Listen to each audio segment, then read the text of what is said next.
del día de ayer le presentamos la primera parte de una entrevista con Alejandra del Moral, la candidata del PRI, PAN, PRD y Nueva Alianza al gobierno del Estado de México.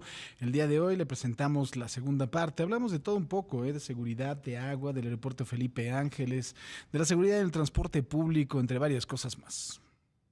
Ahora, vamos al tema que más le preocupa a los mexiquenses, sin duda. Es la seguridad, y la seguridad creo que el primero y más importante tiene que ver con la seguridad en el transporte público.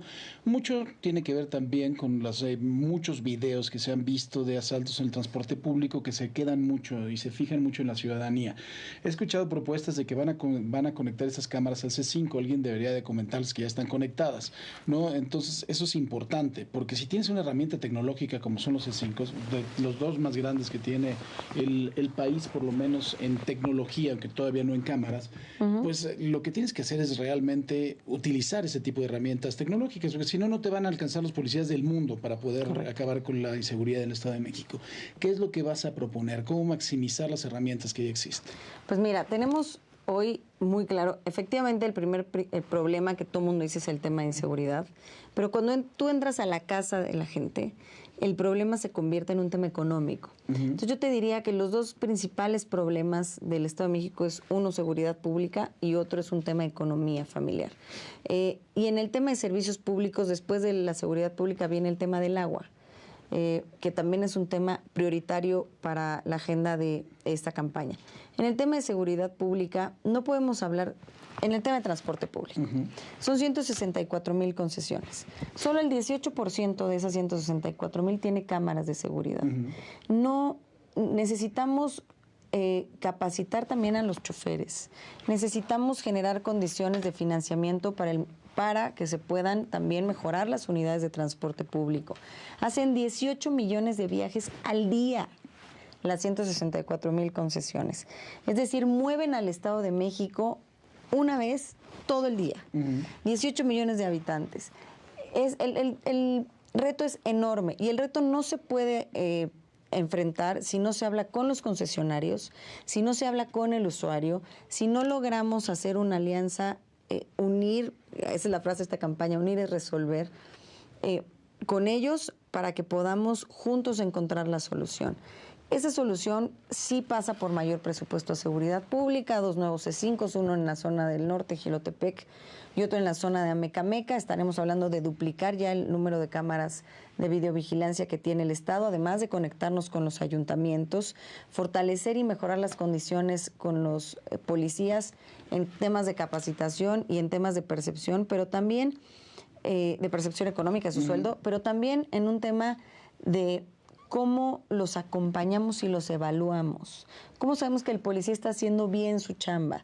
Por eso yo también creo en las cámaras que los policías deben de portar en las horas laborales, que las cámaras de pie que ellos porten en su propio uniforme y que rescatemos espacios públicos, que hablemos de cultura, que rescatemos las escuelas de tiempo completo, las estancias infantiles. Tiene que ser una política completa en tema de seguridad pública. No podemos hablar solamente de ser reactivos. Tenemos que prevenir también el tema de violencia y el tema de inseguridad en el Estado. Oye, estás hablando también de las policías, es muy importante. Tienes policías muy grandes, hablando de policías municipales, policías muy grandes, unas que fueron total y absolutamente abandonadas y que han sido cooptadas por la delincuencia, sin duda, ¿no? Que podrían ser equivalentes a las policías estatales de muchos estados de la República. Y tienes también un problema, sin duda, ¿no?, de corrupción. Y esto pasa también por la dignificación de los propios policías. Y la verdad es que veo que falta un trabajo importante por hacer aún. Pues hay mucho que hacer, Marco. Es el estado de los grandes retos, ¿no? Es el estado del presupuesto más grande, sí, pero no tenemos el subsidio que tiene la ciudad en el transporte público o en educación, por ejemplo. Nosotros sí tenemos que cubrir esas nóminas, que es lo que más consume en el presupuesto estatal. Vamos a tener que trabajar de la mano con la Secretaría de Seguridad, pero también con las policías municipales. El tema de seguridad no es un tema que se solucione con una varita mágica o que solamente tenga voluntad un solo gobierno. Tiene que haber voluntad de los 3 gobiernos, tanto el municipal como el federal, y de la ciudadanía involucrada en la solución de estos problemas, pasando por la prevención del delito. Oye, regreso al transporte público, porque es muy importante, y hablabas de los concesionarios. Algunas unidades están verdaderamente chatarrizadas y han tenido muchos problemas. Digo, no es una cosa propia nada más del Estado de México, pero los concesionarios son muy reactivos, por así decirlo. Ustedes ya tuvieron un hecho hasta que un subsecretario del Transporte, Ezequiel Aguilar, lo tuvieron secuestrado ahí unos días, hasta que hubo ahí algún tipo de arreglo, y creo que también ese es un asunto muy, muy delicado por el que hay que transitar. El transporte público tiene que ser una prioridad, sin duda alguna. Lo que te estoy diciendo es un mundo. 18 millones de viajes al día es un mundo. Y necesitamos nosotros también escuchar al concesionario. Cuando tú los escuchas a ellos, dicen, oye, pues es que también nuestros choferes luego son maltratados o no los ven como choferes. Tenemos que entrarle a la capacitación de ellos. Tenemos que entrar a un tema de profesionalización del transporte público. Hubo una época en donde se generaron estas empresas que son las que tienen hoy concesiones y tenemos que irnos profesionalizando. Tenemos en el Estado de México el primer transporte público que se hizo como el Mexicable, que fue en Ecatepec. En todo el país se hizo ahí. Hoy hay 3 líneas, queremos ir por 2 líneas más y este tiene 0 incidencia delictiva, el Mexicable. Entonces, no solamente pensar en cómo vamos a mejorar lo que tenemos, sino vamos a defender lo que está bien y vamos a hacer un tránsito a las mejoras o a lo que sí está funcionando, como lo es el Mexicable y el Mexibus. Oye, en el asunto, por ejemplo, del medio ambiente, la sustentabilidad, nada más un tema, ¿no?, que es tremendo y que además de todo es crítico, la disposición de residuos sólidos. Tienes ya problemas muy graves, tienes focos también en donde ha habido también tiraderos a cielo abierto que son ilegales. Tienes también de las zonas industriales más importantes del país, todo el corredor Tlalnepantla, Naucalpan, que conecta con Vallejos, es de las zonas más importantes, hablando también de producción industrial. Y está delicado el asunto, porque además tienes de vecino a Hidalgo, y en Hidalgo tenemos Tula, y cuando se va la contaminación de Tula al Estado de México, entonces empezamos a tener problemas incluso hasta la Ciudad de México. El asunto no es un asunto menor. No es un asunto menor. En el Estado de México tenemos 26 tiraderos a cielo abierto. El gran reto es llevarlos a la mitad y tener controlada la otra mitad. Yo creo que la disposición final de residuos sólidos es fundamental para el buen desarrollo de las futuras generaciones. El rescate del río Lerma tiene que ser una prioridad también. Y debo decirlo a todos los que nos están escuchando, no solamente va a depender del gobierno. Todos quienes quieran involucrarse en cómo rescatamos el río Lerma, bienvenidos. Entre todos lo podemos lograr. Es uno de los ríos más grandes de todo el país y podemos lograrlo juntos. Entonces, el tema del medio ambiente va a ser fundamental, va a ser prioritario. Nuestro rescate de espejos de agua, que también es muy importante para todo lo que tenemos como escasez de agua. Y hoy que este año ha sido especialmente una crisis de agua, vamos a trabajar de la mano para que estos tiraderos a cielo abierto pues queden a la mitad, queden controlados la otra mitad y bueno, pues hacer un buen trabajo metropolitano. Abrazamos la Ciudad de México, tenemos colindancia con 8 estados de la República y tenemos que trabajar de la mano con ellos para que las cosas funcionen para los mexicanos. El sistema Cutzamala. Pues mira, el 85% del agua del Estado de México viene del subsuelo. El Cutzamala es muy importante, pero para el Valle de México. Entonces, lo que tenemos que hacer es fortalecer la red ya instalada, rehabilitar nuestra red instalada, la infraestructura que ya tenemos, y en el 85% de lo que es el agua, pues viene de los pozos. Tenemos que darles mantenimiento, rehabilitación, y si es necesario la relocalización, hay que hacerla. No solamente tenemos el Cutzamala, tenemos varios ramales que dependen de la Federación, que tendremos que trabajar con ellos, y tenemos que trabajar también con la Ciudad de México para que podamos darle solución a los problemas metropolitanos que tenemos en materia de agua. Claudia Sheinbaum. Pues yo creo que es una relación institucional la que hay que tener, en plena coordinación. Insisto, a la gente no le importa qué partido seamos. Nuestra chamba es no tener filias y fobias personales ni políticas, sino darle solución a la gente. ¿Y el aeropuerto Felipe Ángeles?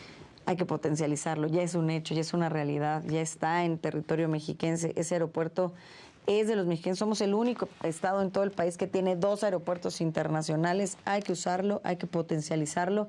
Y a toda esa región de Tecámac, Zumpango, Apasco, pues le va a dar muchísimas oportunidades de desarrollo a los habitantes. Oye, tu tema, el desarrollo social. Estás compitiendo, tienes un buen programa que me parece que es el del salario rosa, pero además de todo tienes de forma complementaria los programas del gobierno federal.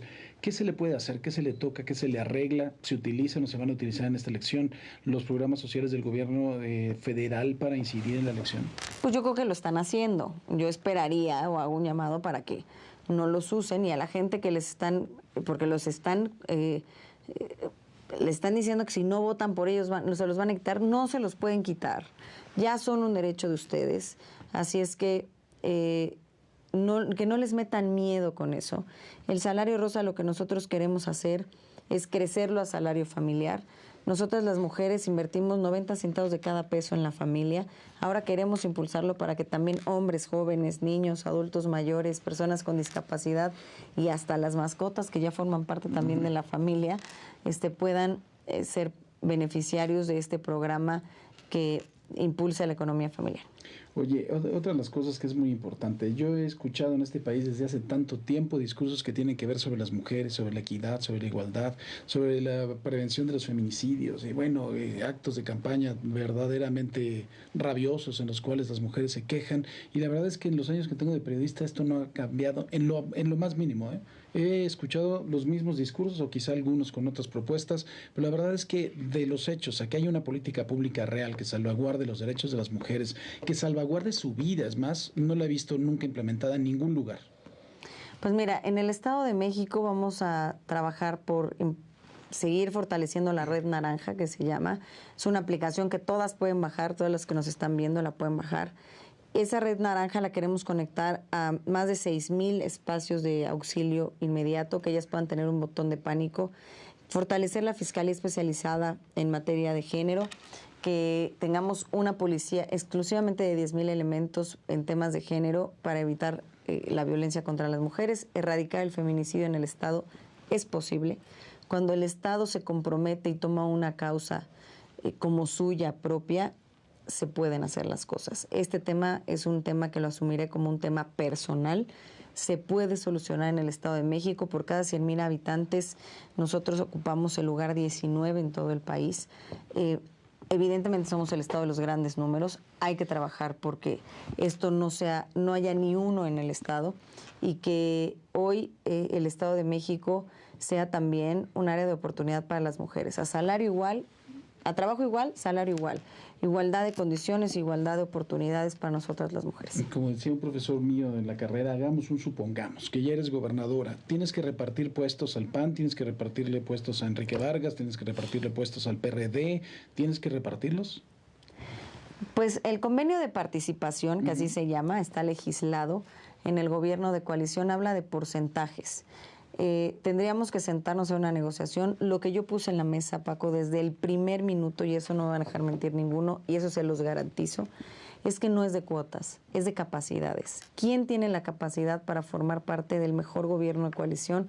Porque va a ser el primer gobierno de coalición en la historia de este país. O sea, sí o sí, en el Estado de México el 4 de junio habrá alternancia política. Un gobierno de coalición ya es alternancia política. Pues Alejandra del Moral, muchísimas gracias. Gracias, Paco. Gracias a todos. Voten el 4 de junio a Ale del Moral.